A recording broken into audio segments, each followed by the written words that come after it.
मेरा ख्याल है फैसल वाटा साहब से ये शुरू कर लेते हैं कि राधा दैन हम ये बात करें पीटीआई के बड़े रहनुमा और इमरान खान साहब के बड़े करीबी समझे जाते हैं और ये उस ग्रुप में शामिल हैं जो मेरी इतला है कि जो पॉपुलर पॉलिटिक्स या पॉपुलर स्टांस के हक में नहीं था, जो चाहते थे कि खान साहब और मिलिट्री के दरमियान ताल्लुकात जो हैं, या हम पहले खबरें स्टोरीज दे भी चुके हैं कि वो आके ठीक होनी चाहिए, खान साहब के दरमियान और इस्टेब्लिशमेंट के दरमियान जो गैप है, गल्फ है, उसको ब्रिज किया जाए। तो लगता ये है कि इनकी कोशिशें कहाँ तक कामयाब नहीं हुई हैं, क्या कुछ हुआ है। तो मेरा कल फैसल वाटा साहब से पूछ लेते हैं कि ये खान साहब का जो इंटरव्यू था कल वाला, तो ये उसको कैसे देखते हैं। चलो हम तो हमारी जो अपनी राय हो सकती है, ये तो ये वहाँ पे बैठते हैं उठते हैं, इनको बहुत सारी चीज़ों को पता है। जी फैसल साहब अस्सलाम वालेकुम। सर बहुत शुक्रिया जी, आपने हमें ज्वाइन किया। आपने भी इंटरव्यू सुना होगा इमरान खान साहब का, आप उसको कैसे व्यू करते हैं? कासर साहब देखिए, जहाँ तक खान साहब का इंटरव्यू है उसके अंदर उन्होंने बहुत सारी चीजें वाज़ेह की और वो वजाहत इसलिए बहुत जरूरी थी क्योंकि अंदरूनी खाना कुछ लोग थे जिन्होंने एक मिसअंडरस्टैंडिंग का पहाड़ दोनों तरफ खड़ा किया हुआ था, और ये यूजुअली बड़ा नॉर्मल से नॉर्मल, लेकिन क्योंकि इमरान खान साहब इतबार करते हैं लोगों के ऊपर, और इतबार करने वाले शख्सियत जितनी भी हैं वो बहुत सारी ख्वाहिशात रखती हैं। कभी कोई पजामा सिलवा देता है, कभी कोई शेरवानी सिलवा देता है, कभी कोई टोपी सिलवा देता है, और इसकी निशानदेही हम बहुत अरसे से करते आ रहे हैं। नंबर एक, तो उन वजाहतों से बहुत सारी चीजें क्लियर हुई, वैसे भी क्लियर होनी चाहिए थी, नंबर एक। नंबर दो ये कि जहां तक अमेरिका का स्टांस था, उन्होंने कहा कि हम एंटी अमेरिकन नहीं, जो बिल्कुल ठीक बात है। हम पीस में हैं, जंग में शामिल नहीं है, हम अपनी जंग खुद लड़ेंगे, हम किसी की जंग का हिस्सा नहीं बनेंगे, ये भी बिल्कुल ठीक क्लैरिटी आ गई उसके अंदर। नंबर दो, उन्होंने कहा कि इलेक्शन होने चाहिए, वो इलेक्शन को पहले दिन से मांग रहे हैं और वो हमारी डिमांड है। नंबर तीन, उन्होंने कहा कि जी जो आर्मी चीफ की एक्सटेंशन है वो उसके अंदर प्रोविजन बनाई जा सकती है, फ्यूचर टेंस उसके अंदर यूज कर लिया, और नेचुरली जो इलेक्टेड हुकूमत आएगी ये उसी का डोमेन होना चाहिए। तो मुझे नहीं समझ में आ रहा कि इसमें और मजीद फवाद साहब ने क्या कहा है वो मैंने नहीं देखा, वो आपको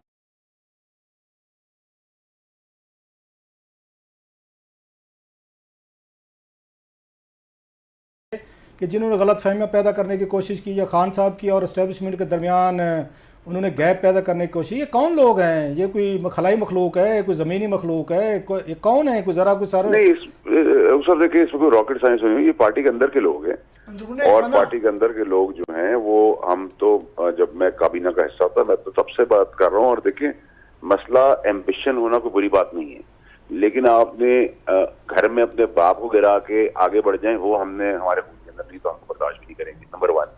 नंबर टू ये कि आपको कहा है कि रऊफ क्लासा साहब से जाके कोई मिसअंडरस्टैंडिंग को क्लियर करो, मैं जाऊं आपके पास और आपके पास मिसअंडरस्टैंडिंग दो थी और उसको 10 करके आ जाऊं, और जो अच्छा है वो मैंने किया, जो बुरा है वो इमरान खान साहब ने किया है, तो ये बर्दाश्त से बाहर है।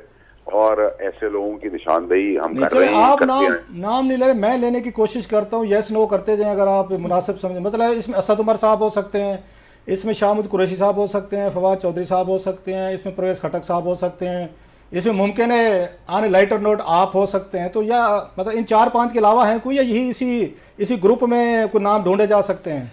रऊफ साहब देखिए, जिस वक्त मुझे मुनासिब लगेगा और जिस वक्त मुझे लगेगा कि अब मेरे चेयरमैन की सियासत को या उनकी पोजीशन को कोई खतरा है, तो मैं खुद नाम लेकर उनका गिरबान पे आपको सड़क पर पकड़ के दिखाऊंगा। फैसल तो आप दलेर आदमी हैं, आप कैबिनेट में ओपनली उन लोगों पे तनकीद करते रहे हैं, वो खबरें भी छपती रही हैं और टीवी के प्रोग्राम में भी आप कहते रहे हैं कि ये लोग हैं जिन्होंने दरार डालने की कोशिश की और उनके पीछे उनके अपने अज़ाइम भी थे, तो why not name them again?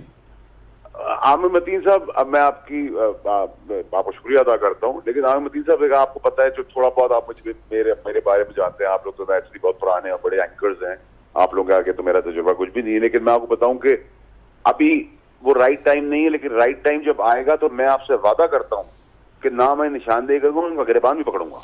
चलो मैं आपको एक लुकमा देता हूँ कि इमरान खान के आखिरी दिन हुकूमत जाने से पहले एक दिन पहले मेरी और रऊफ क्लासा साहब की उनसे मुलाकात हुई, और भी काफ़ी लोग बैठे हुए थे वहाँ पे किचन कैबिनेट के। तो हमने उनसे पूछा कि आप जो कह रहे हैं कि आप तक ये पैगाम रसानी हुई और आपसे वादा किया गया था कि हम नए इलेक्शन भी करवाएंगे, तो ये पैगाम रसानी किसके ज़रिए हुई थी और क्या पैगाम आया था? उन्होंने इशारा करके सबके सामने कहा जी ये फवाद चौधरी साहब पैगाम इनके ज़रिए हो रही थी।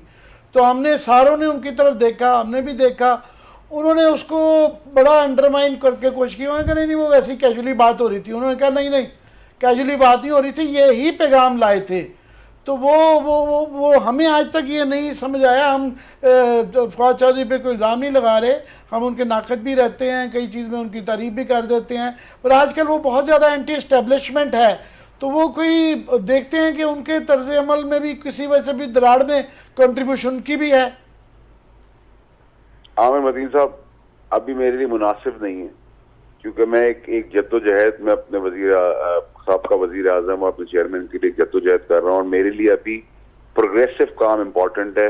इनको तो इन जैसे लोगों को तो मैं खुद ही देख लूंगा, वो कोई मसला नहीं है। नहीं, प्रोग्रेसिव से क्या मुराद आपकी? देखिए आमिर मतीन साहब, जिधर इंसान होते हैं ना वहाँ हर चीज का फैसला टेबल पे होता है। आपने मुझे एक मुक्का मारा, मैंने भी आपको एक मुक्का मारा, क्या हमने ये ठान लिया कि हमने एक दूसरे को मार देना? नहीं। तो इंसान के जहां जहां इंसान होते हैं वहां हमेशा फैसला टेबल पर होता है। कुछ बात सुनी जाती है, कुछ मानी जाती है, कुछ जो मिस्टेक्स होती हैं 2 तरफा 3 तरफा 4 तरफा, उनकी एक्सेप्टेबिलिटी को एक्सेप्ट करके आप आगे बढ़ते हैं। फैसल आपने बड़ा, माफ कीजिएगा आपकी कदर कलामी कर रहा हूँ, हमें बड़ा मिक्स सिग्नल आ रहा है। एक तरफ तो ये लगता है कि इस बयान से कोशिश की गई है थोड़े से दरारें जो आई हुई थी इस्टेब्लिशमेंट के साथ उसको कम किया जाए, दूसरी तरफ से साथ में ये भी एक धमकी भी आ रही है कि जनाब हम ये अनकरीब जो है ना ऐलान करने वाले हैं, हम एक नेक्स्ट फेज़ में जाने वाले हैं जिसके अंदर शायद इस्लामाबाद का घेराव हो, धरना हो। तो ये दोनों चीज़ें साथ साथ कैसे चलेंगी? सर देखिए, पानी पूरी के अंदर ना मीठा और खट्टा दोनों चलता है, तभी मजा आता है उस पानी पूरी का खाने का। अच्छा सर, आपने अभी इसकी बात की, आपको पता है सारी पार्टी के अंदर के फलां लोग जो है ना ये खान साहब के साथ नहीं है, लॉयल नहीं है, गैप क्रिएट कर रहे हैं, अपने लिए अपॉर्चुनिटीज़ कर रहे हैं। तो खान साहब को भी तो पता होगा ना कि फलां लोग जो हैं, अगर आपको पता है उनके नोटिस में भी होना चाहिए।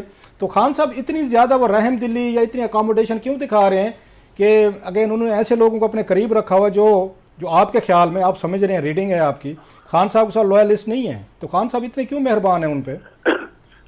आपका सवाल बड़ा बजा है, लेकिन मसला सारा ये है कि देखिए मैं उनका एक फॉलोअर हूँ, एक ब्लाइंड फॉलोअर हूँ उनका, नंबर 1। नंबर 2 ये कि देखिए यहाँ लोग चलते हैं छत्तों के अंदर, जो 11 बजे एक आदमी वो बात करता है, जो 2 बजे दूसरा भी आदमी वही बात करता है, 3 बजे तीसरा आदमी वही बात करता है, 4 बजे 5वां आदमी, और गाड़ी बिठाते हुए 6ठा आदमी, और घर में कमरे में दाखिल होते हुए एंट्रेंस में छोड़ता हुआ 8वां आदमी वो बात करता है। तो इंसान को लगता है कि वो सारी बातें जो रंग बताया जा रहा है वो काला नहीं सफेद ही है। ये तो इंसानी प्रॉब्लम है ना सर। ये तो मुझे भी, अगर आप बताएंगे, रऊफ साहब कहेंगे ये सफेद है, आमिर मतीन साहब कहेंगे ये भी सफेद है, आपकी कोको कहेंगी वो भी वाइट है, तो मैं भी थोड़ी देर के लिए सोचूंगा शायद वाइट ही है, मैं गलत देख रहा हूँ।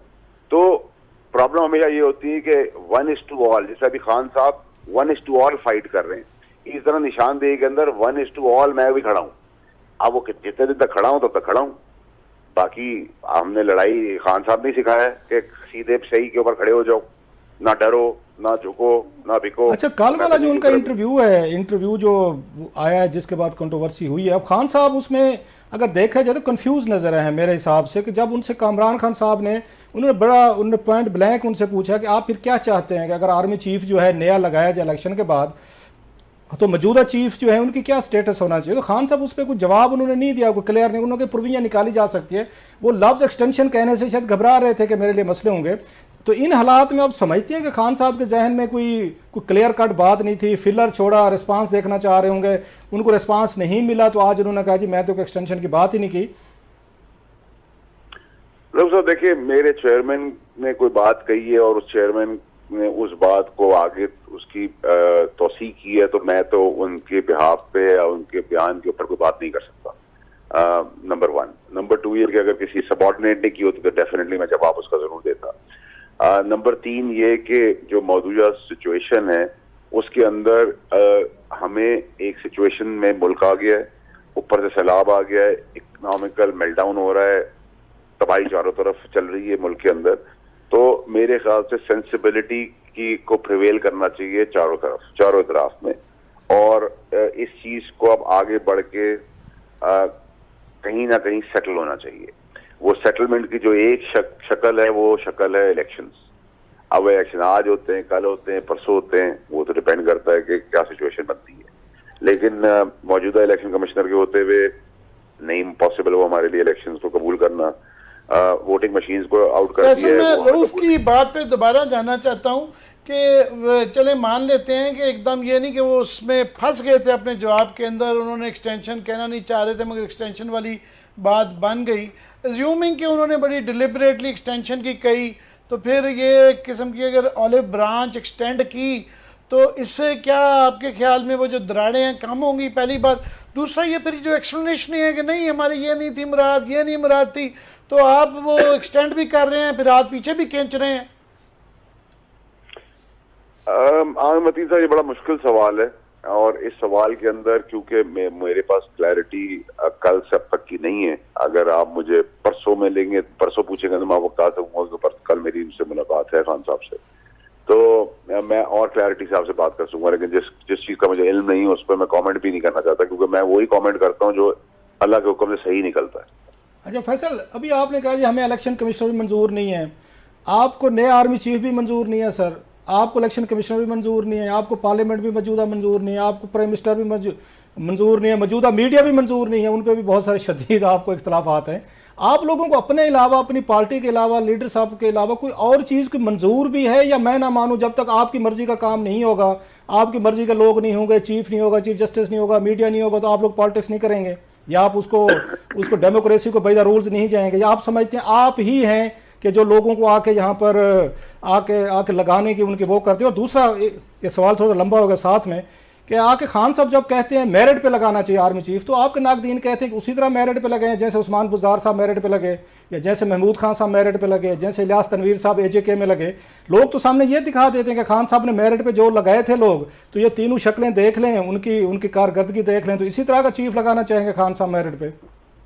सबसे पहले तो कासा साहब देखिए, जहां तक सुप्रीम कोर्ट की बात है, हमारा तकिया अल्लाह की मेहरबानी से सुप्रीम कोर्ट के ऊपर है। लेकिन अगर आप वैसे फैसले सुने और देखें, तो अगर मैं आपको कोई दूर की मिसाल नहीं अपनी मिसाल दूं, तो जो मेरे साथ इलेक्शन कमीशन ने किया और जो हाई कोर्ट ने फैसला किया, मेरे ही केस के एग्जैक्ट केस मुराद अली शाह का है, सादिया अब्बासी हकान अब्बासी की बहन का है, मरहूम रहमान मलिक का है, और दर्जनों सैकड़ों सुप्रीम कोर्ट की जजमेंट्स हैं। उसके बाद भी मेरे खिलाफ जो फैसला आया वो बिल्कुल उल्टा आया फैसला, ठीक है। और मेरे ही प्रेसिडेंट के तहत बाकियों को के फैसले कुछ और थे, ठीक है।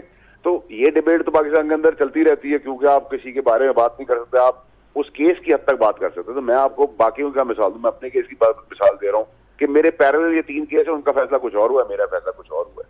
नंबर 1। नंबर 2 ये कि हम ये आर्मी के डिस्प्यूट या डिस्प्यूटेड डिस्कशन में मैं नहीं समझता कि मुनासिब है, जब आप गवर्नमेंट में है नहीं, गवर्नमेंट में आपका भी कोई रोल नहीं है, मेरा मतलब मेरी पार्टी का कोई रोल नहीं है, ना हम अपॉइंट कर सकते हैं, ना हम किसी को निकाल सकते हैं, ना हम किसी को एक्सटेंशन दे सकते हैं। तो मेरा नहीं ख्याल कि it is relevant for us to even speak about it. ये तो बहुत बड़ी बात कह रहे हैं फैसल। अब ये इमरान खान साहब का जो स्टांस है, आप उनके अगेंस्ट जाके 180 के दर्जे में, इसके लिए बहादुरी रिक्वायर्ड है, no doubt I must say that कि जो आपने बात की है बहुत बड़ी बात की है। कि खान साहब तो कह रहे हैं कि नई हुकूमत लगाएगी या नए लोग आएंगे लगाएंगे या इनको नहीं लगाना चाहिए, तो आप कह रहे हैं कि हमारा कोई रोल नहीं है क्योंकि हम हुकूमत में नहीं है। ये हमने ठीक सुना है सर? ये देखिए कासिम साहब, जो टेक्निकली बात है वो इमरान खान साहब ने जो मशवरा दिया, जो सजेशन उनके माइंड में है कि प्रोविजन निकाली जा सकती है, और एक सेलेक्टेडली इलेक्टेड गवर्नमेंट का ये काम होता है, ठीक है जी, कि वो अब जिसको जहां जिसकी जो अपॉइंटमेंट है उसमें जो भी करना है वो करे। लेकिन एज ऑफ नाउ अगर आज आप मुझसे पूछें तो मेरा तो कोई रोल ही नहीं है ना। मैं क्या रोल अदा कर सकता हूँ? ना मैं किसी को अपॉइंट कर सकता हूँ, ना मैं किसी को डिमोट कर सकता हूँ, ना मैं किसी को एक्सटेंशन दे सकता हूँ। आने वाले कल में क्या होगा? अच्छा फैसल, उन पे क्या मतलब मेरिट पे आर्मी चीफ की बात होती है तो लोग आगे से उस्मान बुज़दार साहब, महमूद खान, इलियास तनवीर दिखा देते हैं। खान साहब तो मेरिट पे इस तरह के बंदे आके लगाते होते हैं। देखिए कासा साहब, उसमें बड़ी मैं आपको कॉमन मिसाल फिर किसी और की दूंगा, मैं अपनी दूंगा। शायद मेरे अंदर भी कोई क्वालिटी नहीं थी कि मैं वजीर बन सकूं, मे भी उन्होंने कोई चीज देखी हो तो मुझे वजीर बना दिया हो, तो वो तो लीडर की क्वालिटी है। क्योंकि हमें वोट, मेरा कोई वोट नहीं है, ना मैं कोई लीडर हूँ, ना मेरी कोई जान पहचान है, ना अवाम ने मुझे वोट दिया है। अवाम ने इमरान खान की शक्ल और उसके झंडे पे मुझे वोट दिया। अब मैं अपनी औकात भूल जाऊं और कहूं कि मैं इमरान खान का मुतबल भी हूं और मैं लीडर भी हूं और मैं कुछ हूं, तो ये निहायत ही इंसान का घटियापन होगा। तो फैसल, वैसे आप अकेले शख्स हैं कि जो ये कह रहे हैं कि जनाब हम तो हुकूमत में हैं भी नहीं हैं और हमें क्या ना एक्सटेंशन दे सकते हैं ना अपॉइंटमेंट कर सकते हैं, तो हमें नहीं बोलना चाहिए। आपकी सारी पार्टी बोल रही है, इमरान खान समेत। देखिए आमिर मतीन साहब, इमरान खान साहब के साथ तो मेरा कोई मैच नहीं है। मैं वो शामिल बाजा भी सारे बोल रहे हैं ना, कमेंट्री चल रही है कि जनाब इनको नहीं करना चाहिए, इनके पास इख्तियार नहीं है, ब्ला ब्ला ब्ला।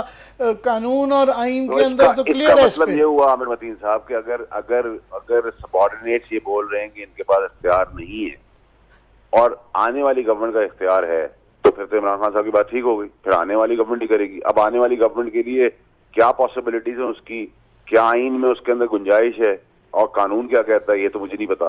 लेकिन अगर इनके पास मैंडेट नहीं है तो हमारे पास भी आज के दिन मैंडेट नहीं है, तो फिर मैंडेट तो उसी का है जिसने इलेक्शन के बाद आना है, चाहे इन्होंने आना है, किसी और ने आना है, हमने आना है, तो आवाम ने डिसाइड करना है। तो मैंडेट टेक्निकली तो उनका है। लास्ट क्वेश्चन सर, आपको लगता है कि गुंजाइश बच गई है या इमरान खान साहब लेट हो गए हैं, बस मिस कर बैठे हैं? अब उनकी और जनरल बाजवा साहब एस्टेब्लिशमेंट और खान साहब आपकी पार्टी के दरमियान वो नहीं हो सकती। कल अगर उन्होंने कोई बात की भी थी, आज तो उन्होंने कहा है जी मैंने एक्सटेंशन की बात नहीं की, तो आप समझते हैं कि इट्स ऑल ओवर आपकी पार्टी के दरमियान और मौजूदा जो एस्टेब्लिशमेंट है, या कुछ चांस है अभी? देखिए सिर्फ एक जगह पे चांस नहीं होता, जब आदमी कबर में चला जाए वहां से बात नहीं हो सकती, वरना हमेशा बात खुली हो सकती है और रिजॉल्व भी हो सकती है। बहुत शुक्रिया आपका, आपने हमें ज्वाइन किया। Thank you very much sir, बहुत शुक्रिया, थैंक यू वेरी